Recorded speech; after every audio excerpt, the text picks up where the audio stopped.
welcome to Daytime with Susan Hunter here on Local 2. Today we're speaking with Mayor Debbie Amaroso, the first female mayor of Sault Ste. Marie. Welcome to the show. Thank you for having me. So I know we don't always talk about the gender aspect of being a mayor, but you are the first female mayor for Sault Ste. Marie. What has that meant for you and possibly some other females in the region?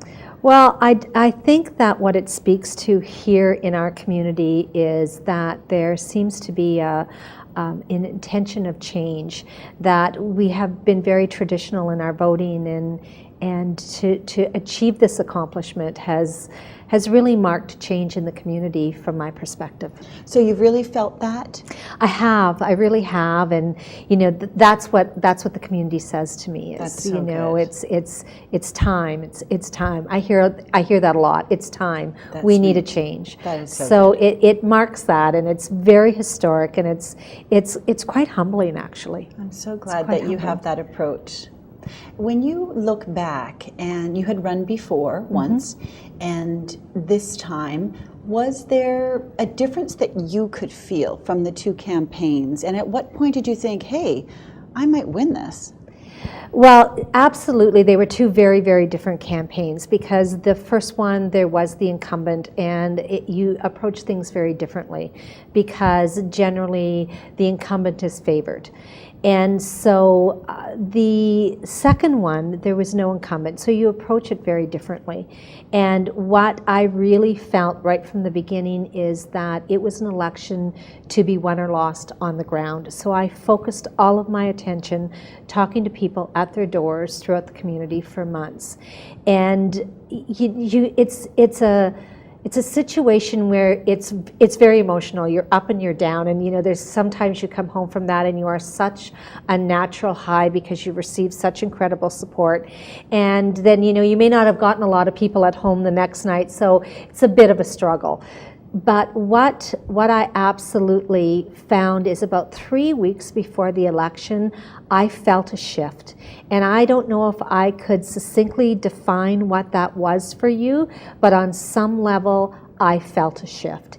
And at that point, I got a renewed energy and a renewed optimism, because it was exciting, and I was hearing things out there, and confident that on election day, if what I heard at the door was going to be the reality, that it was going to happen. So that last 3 weeks was just so emotionally charged. So you felt it. I felt this energy. I did. I felt it. When you were being sworn in, did you also feel that same energy then, that you had taken it all the way and then the community was there to receive you?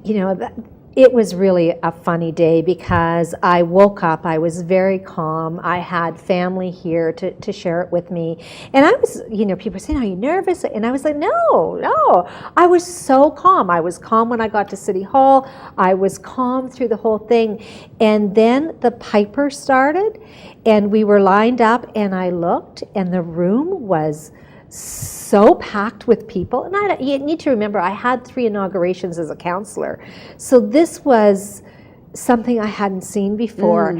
And then you felt that, yes, this was a historic moment for the city of Sault Ste. Marie. And my legs started to shake, and I got really emotional walking into that room. And I was so happy that the anthem was the first thing, and I could turn and look at the flag and do some deep breathing, because I really had to get my emotions under control. It was overwhelming. And you were moved by it? Extremely moved. But I get moved just talking about it again. You can really feel that it was a moment in history, and to have your family supporting you and having the community there and saying, this is happening for real, and you brought it the whole way. It was an incredible day. We had a breakfast the other morning, and Mary Pascuzzi was there talking about being the first district crown attorney for the area, for the region. We talked about firsts, and as a child, were you someone who liked firsts, going first, or?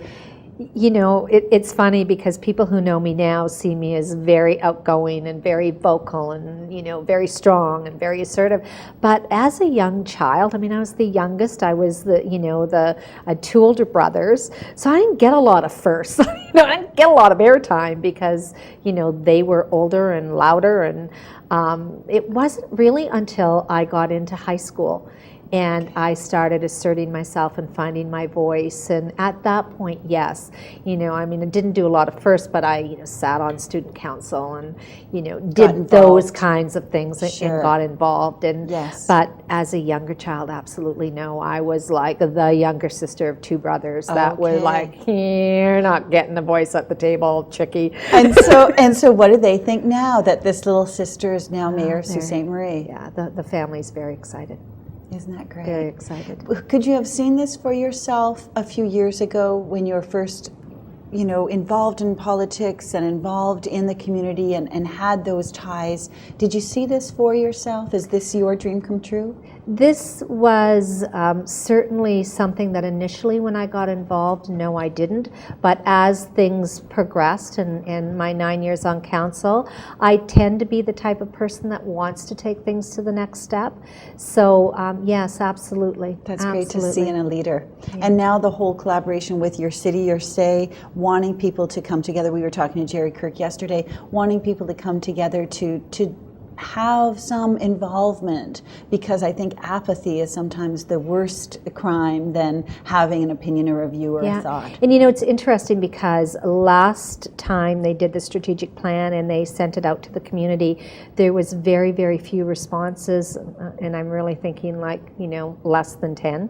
And we had 149 responses this time. So people are feeling it. We haven't really done a lot of things formally yet. Yes. We're doing things to set the stage for it to happen, right. And building that foundation is going to be important, because really I want this to carry on beyond my time as Mayor of Sault Ste. Marie.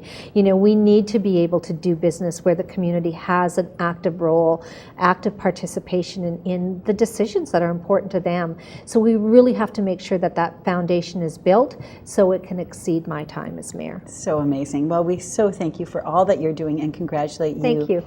We've been talking to Mayor Debbie Amaroso. She was the first female mayor for the city of Sault Ste. Marie here in Ontario, and we thank her again for being on the show. You've been joining Susan Hunter on Local 2 Daytime. Have a great week.